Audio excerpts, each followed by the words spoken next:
Assalamualaikum, salam sejahtera. Welcome back to Easy Fast. Terima kasih yang telah menekan tombol subscribe dan tombol loceng. Baik, pada video kali ini seperti tajuk dan thumbnail itu, satu pengumuman boleh menyebabkan ramai yang kempunan. Apakah yang aku maksudkan dengan tajuk tersebut? Jom ikuti. Semua perkara ini berkenaan dengan padu pengkalan data utama yang akan tamat tempoh untuk mengisinya pada 31 Mac. Ingat, 31 Mac tarikh tutup untuk mengisi maklumat dalam padu. Jadi bersempena dengan perkara tersebut aku ada membuat satu survey awam untuk aku lihat berapa ramai yang telah mengisi maklumat dalam padu dan aku buka selama 2 hari saja dan lepas tu aku tutup.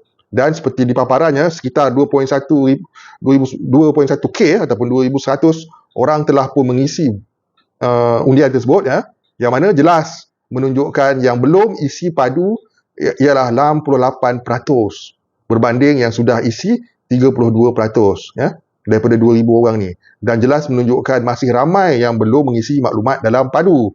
Jadi persoalannya sekarang ni dengan satu pengumuman saja sebagai contoh sekiranya yang tak isi padu memang tak akan dapat bantuan, subsidi dan sebarang bentuk insentif daripada kerajaan, maka anda yang tidak mengisi padu akan tidak dapat menerima subsidi, bantuan tunai kewangan dan juga bantuan-bantuan di sudut lain sekalipun.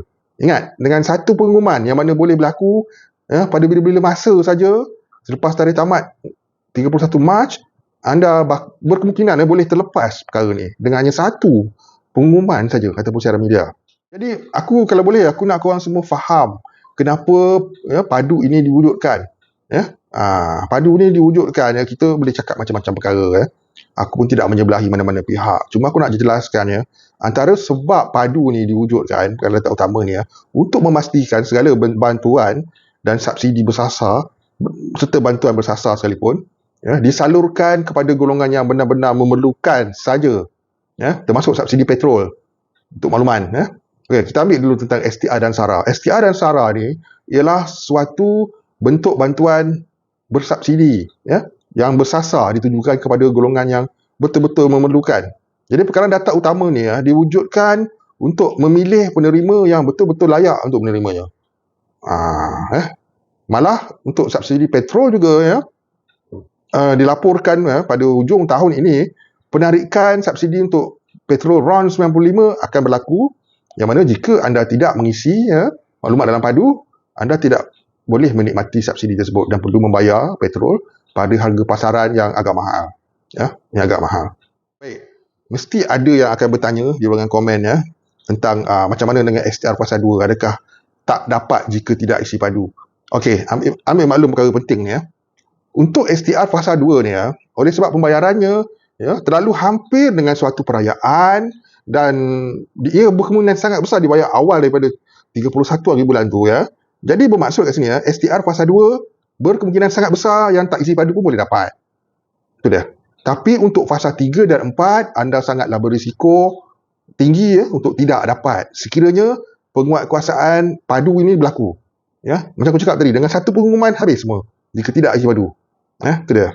Dan itulah sebabnya anda aku tak adalah nak kata maksa korang isi, tapi fikirkan keperluan sendiri. Adakah perlu ataupun tidak. Kalau perlu isi sementara tempoh masih berbuka ni masih terbuka lagi ni, berbuka pula lagi jangan lengah-lengahkan lengkapkan padu anda supaya seandainya terjadi sedemikian rupa satu pengumuman yang aku pun tak tahu bila dan ia boleh berlaku pada bila-bila masa saja, jika diumumkan sedemikian rupa yang tak isi maklumat padu tak akan dapat segala inisiatif yang dilakukan, maka anda akan terlepas. Itu dah. Jadi survey awam yang aku buat ni bukan saya saja. Aku nak tengok sebab aku nakkan data tersebut.